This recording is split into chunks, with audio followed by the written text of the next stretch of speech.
For Rebel News, I'm Tamara Ugolini, and some of you may remember my recent coverage of the egregious vaccination policy being imposed on youth sports leagues, specifically the Greater Toronto Hockey League, that's the GTHL, and their return to play Framework 2.0. In this update video, I'm going to refresh your memory around what's happening in youth sports and the vaccine passport pandemonium. And I'll tell you just what Rebel News is doing about it. Legally. Warning, censorship. Warning, censorship. The GTHL stipulated that anyone born after 2009 and who does not provide proof of vaccination or a signed medical exemption on doctor office letterhead would no longer be eligible to participate in any sanctioned activity until they do so. It's important to note that GTHL does say that they'll make reasonable accommodation as per the Ontario Human Rights Code, but oddly enough, at the time of my report, the link to begin the accommodation process was currently still being developed. This left many parents who are concerned over the heavy-handed mandate in the dark and confused, which, it seems to be the way with government-imposed health orders. Except that this isn't an order from the provincial government. Nope, the leagues are going above and beyond that mandate. And since the league didn't respond to my repeated attempts at seeking clarification, we have literally no answers to the questions I posed. So anyway, hockey dad Joe Anajar joined me and we discussed the massive support he's received from parents who are concerned about this directive in all youth sports leagues, going above and beyond the provincial government's order. Just look at this one petition specific to the GTHL. It has over 9,000 signatures. And because of donations to Fight Vaccine Passports, that's our civil liberties initiative housed by the registered charity called the Democracy Fund, where your donations now qualify for a tax receipt, we were able to act quickly on behalf of these not at all at-risk children and their concerned parents, and fire off a legal threat letter to the Ontario Hockey Federation, that's the OHF, who is the governing body for amateur hockey in Ontario. We don't have time to waste. This mandate is coming into effect now, and some of the youth affected are in their draft year.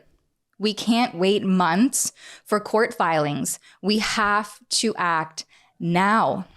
Let's go through parts of the letter together. On September 15th, 2021, we sent a demand letter to Philip McKee, who is the executive director for the OHF.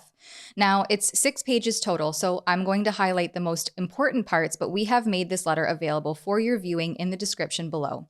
The lawyer, Lisa Bildy, notes that the league is ignoring the Return to Hockey Framework directive that this vaccination policy be recommended but optional, and are instead substituting coercive, overbroad, and heavy-handed policies, which will result in the removal of potentially thousands of minor hockey players from their leagues this season. Bildy then highlights the current Ontario Provincial Regulation 645-21 that exempts youth sports from the vaccine mandate requirement, then gives an example from the Alliance Hockey League's policy that mandates players be vaccinated or denied the ability to play. Based off of that policy, Bildy also states that there is no undue hardship for the association to accommodate players who do not wish to be vaccinated for any reason whatsoever, given that there are no laws requiring minors to be vaccinated to participate in youth sports or attend school, and are at no greater risk to the public or the players themselves in playing hockey unvaccinated than in any other setting, including school. We describe a situation where a 12-year-old submitted a medical exemption from his neurologist recommending against the vaccine, but his exemption was rejected by Alliance Hockey. Another, a 17-year-old youth who plays AAA and has a shot at a pro career, is being coerced into a medically unnecessary and possibly harmful injection, failing which he will not be permitted to play. Bildy continues that for many of the kids in minor hockey, the only path they have to a professional career or university hockey scholarship is through the Ontario Hockey Foundation. And to put this mandate in place, forcing countless players to go against their consciousness, medical advice, informed consent, and free will is utterly unconscionable and unjustified. We have heard that member leagues are prepared to see a reduction of 20% of their rosters, and they're okay with that. Bill D reminds the executive director that each player removed represents an individual dream shattered. For an organization that touts respect in sport and disrespect, the disrespect being shown to these players is egregious. Under the science, Bill D also outlines 12 highly relevant evidence-based considerations to make, such as the fact that 1, young adults are at an extraordinarily low risk for COVID-19 mortality with less than a 0.05% chance of dying if infected.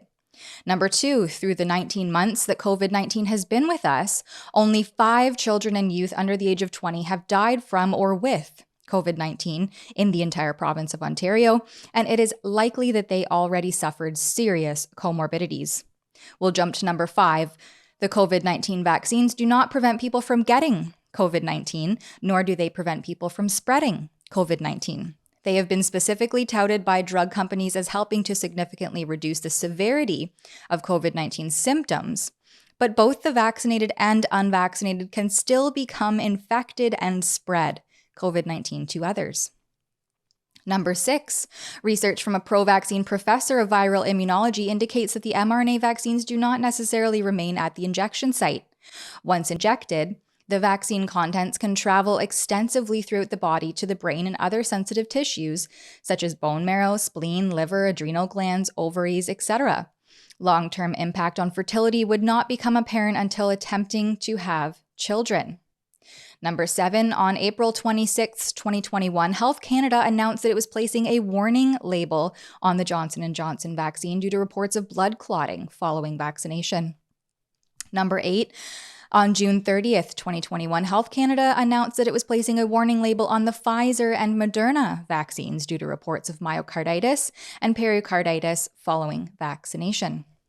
Number 9, boys and young men appear to be particularly vulnerable to myocarditis, an inflammation of the heart that can have lifelong consequences and, in serious cases, even result in the necessity of a heart transplant.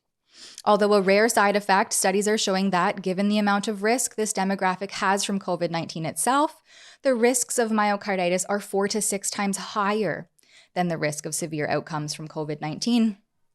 Number 10, public health data in Ontario is showing a significant signal for myocarditis in young males.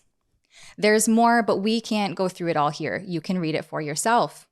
Under consequence, Bill D asserts that each member league must operate in a manner consistent with the bylaws, regulations, and rules of Hockey Canada, the OHF, and its own organization. As such, members who violate the bylaws, policies, etc., who take actions contrary to the overall direction of the OHF may be sanctioned by the board of the OHF.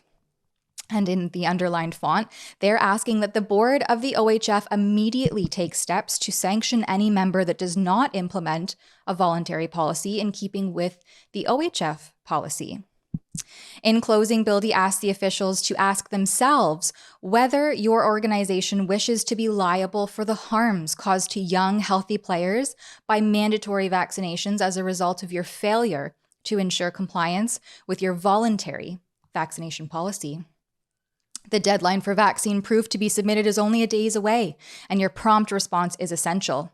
We trust that the board will stand by and enforce the OHF policy and leave medical decisions in the hands of youth, their parents, and their trusted medical advisors. We look forward to your immediate response. Now, while we don't have a formal response from this threat letter, I have received word that at least 2 leagues have backpedaled on their original vaccine mandate. The Northern Ontario Hockey League put out an announcement on September 19th. That's a mere 4 days after our letter was sent that made an amendment to their vaccine policy. They will, quote, continue to recommend that participants between the ages of 12 to 17 receive a complete series of an mRNA COVID-19 vaccination series, but will still be requiring all participants 18 and older to be completely vaccinated by October 31st, 2021. On September 17th, that's only 2 days after our letter was sent, the Ontario Women's Hockey League, the OHL, also revised their vaccine policy. It notes that there is a limited youth sports exemption, which includes those under the age of 18, and documentation is not required for workers or volunteers, including coaches and officials. However, they note that proof of vaccination and accompanying identification varies depending on the public health unit, the region, municipality, specific facilities, etc., because they have the authority to be more restrictive. One thing seems certain, that mandating an experimental injection for youth with no risk-benefit analysis is a risky undertaking. And by the sounds of it, more and more parents are becoming privy to this injustice. For Rebel News, I'm Tamara Ugolini. Here at Rebel News, we know that we have no time to waste. We are acting quickly and strategizing with the professionals on how to fight vaccine passports to ensure that our rights and freedoms are not further trampled on by public health overlords. To help us in this battle, please consider donating to our crowdfund initiative at fightvaccinepassports.com. Your contribution qualifies as a charitable donation through the Democracy Fund, so you receive a tax break on the amount that you donate. You can find out all about this important work at fightvaccinepassports.com.